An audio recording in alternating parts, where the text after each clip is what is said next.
Jungle. Audio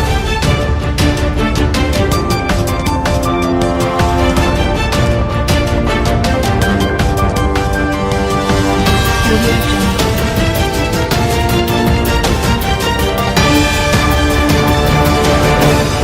Tahun Ya, baru geus ada 2025 pemberangkatan ya. menjadi Teu nunggu momen yang tak kapal akan ya. terlupakan bagi kami Tempat berempat. ras langsung OTW ya, Dalam Mang. menyambut tahun baru keempat Langsung turun sahabat di di antaranya Cikabuyutan. Debbie Iskandar, Ahmad Sodikin, Acap Brur, dan Rusna memilih bejiaran ke makam Waliullah Eyang dalam Santuan Kobul yang berlokasi di Kampung Sayang di Soreang, Kabupaten Bandung. Tujuan berziarah yang kami lakukan bertujuan merefleksi diri dan berdoa sekaligus mengingat alam kematian, agar dalam memulai hidup di tahun yang baru ini lebih bermakna serta lebih meningkatkan keimanan kepada Allah Subhanahu wa Ta'ala. Selain berziarah, kami berempat sama-sama bertafakur melakukan meditasi memohon kehadirat Ilahi Robi, agar di tahun yang baru ini, Allah Subhanahu wa Ta'ala lebih meningkatkan kehidupan kami berempat.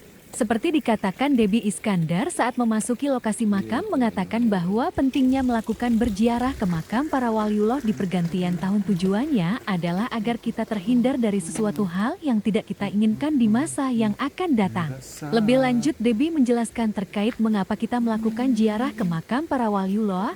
Hal inilah yang perlu difahami agar para penonton tidak menjadi gagal paham, dan sedikit akan kami bahas mengapa kami melakukan ziarah ke makam waliullah.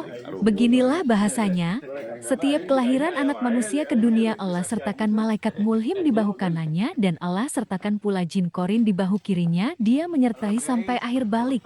Dan ketika seseorang meninggal dunia, maka dalam keadaan apakah orang tersebut meninggalnya? Apabila seseorang itu meninggalkan dunia ini dalam keadaan maksiat, maka yang tidak ikut ke alam kubur adalah jin korinnya, sebab korin sedang asik-asiknya membawa jasad dan ruh dalam kemaksiatan sehingga korin tidak mau ikut dan korin akan hidup abadi, bahkan korin akan terus mempengaruhi sanak keluarganya untuk terus bermaksiat. Itulah fungsi korin, sang pemberi semangat dan kekuatan kepada manusia. Berbeda dengan seseorang yang meninggalkan dunia ini dalam keadaan soleh-solahah, maka yang tidak ingin ikut ke alam kubur bersama ruh dan jasadnya adalah malaikat mulhimnya, karena sedang semangat-semangatnya melaksanakan amar ma'ruf nahi munkar, sedang senang-senangnya berjihad di jalan Allah, sehingga malaikat mulhimnya akan hidup abadi di muka bumi ini.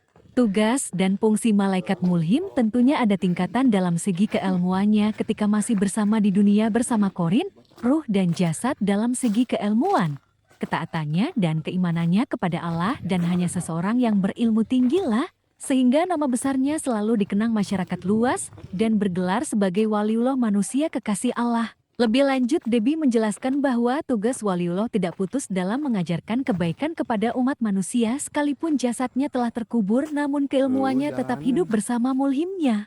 Hal tersebut dibenarkan oleh Rusna yang memiliki pengalaman secara pribadi, membenarkan apa yang diceritakan Debbie bahwa benar adanya seorang waliullah masih bisa mengajarkan ilmu keagamaan kepada manusia yang masih hidup.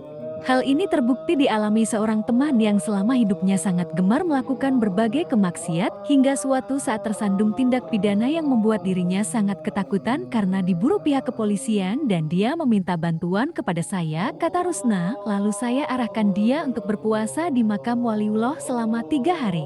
Usai melakukan ritual doa dengan segala kemampuannya di makam waliullah yang dialami teman, bukan saja permasalahan yang dialaminya selesai, bahkan yang tadinya tidak mengerti sama sekali tentang bacaan sholat atau ilmu agama yang lainnya, setelahnya ia tumbuh setaraf dengan para ustadz. Begitulah cara waliullah memberikan pelajaran atau berkah kepada manusia yang membutuhkannya. Lebih lanjut, Rusna mengatakan bahwa berdoa di makam-makam para waliullah sangat banyak sekali manfaatnya, karena yang jelas kita akan selalu mengingat alam kematian, karena dengan mengingat mati manusia akan mengubah mindsetnya untuk menghindar dari segala bentuk kemaksiatan. Demikian hasil liputan Acap Brur melaporkan.